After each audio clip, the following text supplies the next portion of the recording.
What doesn't kill you makes you stronger. Stand a little taller. Doesn't mean I'm lonely when I'm alone. What doesn't kill you makes I'm your host, Symphony Bland. Climb on aboard for this week's nostalgia trip. This week's topic is slightly traumatic childhood events that become funny stories to tell later on. And when I say trauma, I don't mean real trauma. Trauma is defined as deeply distressing or disturbing experiences, and childhood trauma takes place at the ages of 0 to 18. And nearly 2/3 of all children experience a traumatic event by the age of 16. If you or anyone you know has dealt with serious trauma or mental health issues, the National Mental Health Administration hotline is 1-800-622-HELP. Again, that is 1-800-622-HELP. Trauma is a serious subject, but we're going to make light of it today. Some things that people dub as traumatic are actually only slightly scarring or embarrassing, and can actually be pretty funny later on. I have some guests this week who will tell their own stories, but before we get to them, I will tell my own. This takes place in school where I feel like a lot of trauma goes down. It was the first day of second grade in a class where I didn't know anyone from previous years. And you have to have your first day of school hairdo, and mine was 2 long braids straight to the back. Now, I was opposed to this hairstyle already, and it was one of the styles that I hated as a kid. But I didn't know what else I wanted, and my mom had free reign of my head. The first class of the day starts, and people are doing introductions, and I noticed that one of my braids feels a little loose. So I make the mistake of going to scratch my head, and the entire braid falls out, like all of the hair falls out.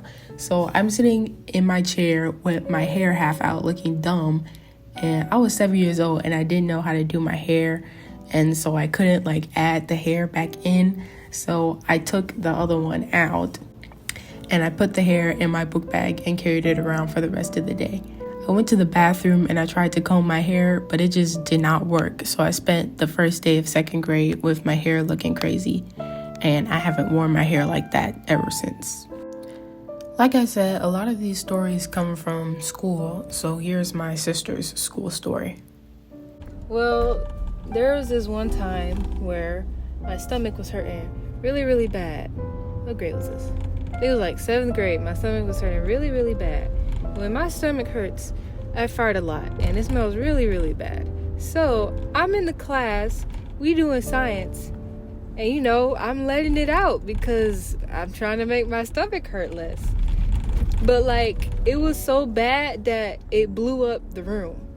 It smelled like I took a dump in the room. So I'm sitting there dang, this smells kind of bad. I hope people don't start doing stuff. But this is middle school and people don't know how to control themselves. So people's like, man, what's that smell? And you want to know what they started doing? They started going around and sniffing each person to see who farted. So I'm sitting in my seat bro, come on, bro, can we not do this? Because I'm just I don't want people to find out that I just blew up the room just by farting. I mean, fortunately for me, I got lucky and they stopped right before they sniffed me. So, I mean, I was still pissed off that they started doing that in the first place. But it's all good now. Yeah. Now that's just plain gross. Her classmates will remember that day as the time the classroom smelled like straight poop, and she will remember that day as the day I almost died of embarrassment. The same event can hold different emotions for different people, and my family felt the need to tell this story about me over and over and over again. The pizza roll story. Bro, we was going to leave to go somewhere. I remember it vividly. She had on this dookie blue dress with a hoodie on it, and there was a plaid skirt at the bottom. It was terrible. She sat in the middle. She sat in the middle with her pizza rolls in her lap on a plate. And she took a bite of one, but it was too hot. So she dropped it and spilled it all over her clothes, and she was pissed off. Because, when she had bit it, she had screamed a little bit because it was too hot.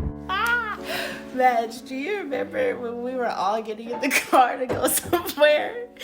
And it was you? Yes. So we were getting in the car to go somewhere. And it was mom and dad in front, me and Madge on our sides, and Sylvie was in the middle. She came in the car with some pizza rolls in a bowl. She immediately started going crazy on them. She said, "Oh." And screamed and threw the pizza roll in the car. She said, "Ah!"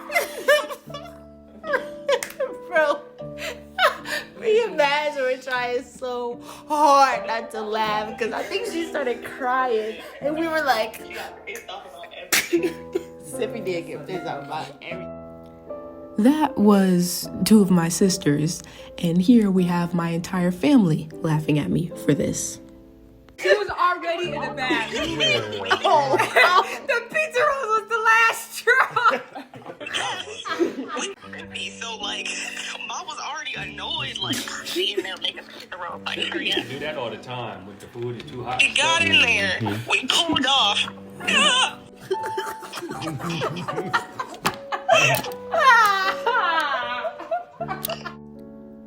For the record, I don't remember being that upset. They can all burn for that. Aside from being actually hilarious, some stories are just plain petty and probably need to be let go. I remember I'm still mad at my brother when he ate my honey bun that one time. No, this is not even like, he went to the store and got me, I gave him the money. He walked to the store and got me a honey bun. He ate it. Why would you even do that? I'm still mad at him about that. Anytime I see a honey bun, I think about him.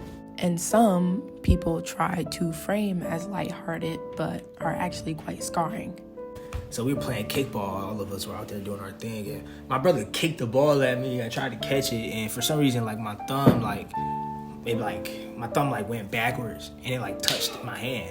So imagine that, like, you know what I mean? But then it popped back, and I'm like, it hurt real bad. So I started crying. I go into the house, and like I'm like crying, and my dad's sitting there. He's like, stop crying, like, stop crying, you're embarrassing me. And I'm like, dang, bro, my hand hurt. He's like, toughen up. It's all good. Y'all just playing sports, whatever. My brothers is laughing. They thinking it's not that big of a deal. So we go home. It's all good. You know what? I take that to the chest. I toughen up. My hand hurts really bad. And my dad's like, if it hurts so bad, let's go to the doctor, thinking it's not going to be that bad. And then so we like go to the doctor. Bro, my hand's freaking broken. My hand is like actually broken. And I ended up in a cast for 6 months. And he felt so bad. No matter what the story is, the things we experience as a child often stick with us until adulthood, for better or for worse. But either way, those events allow us to reminisce and to take a nostalgia trip.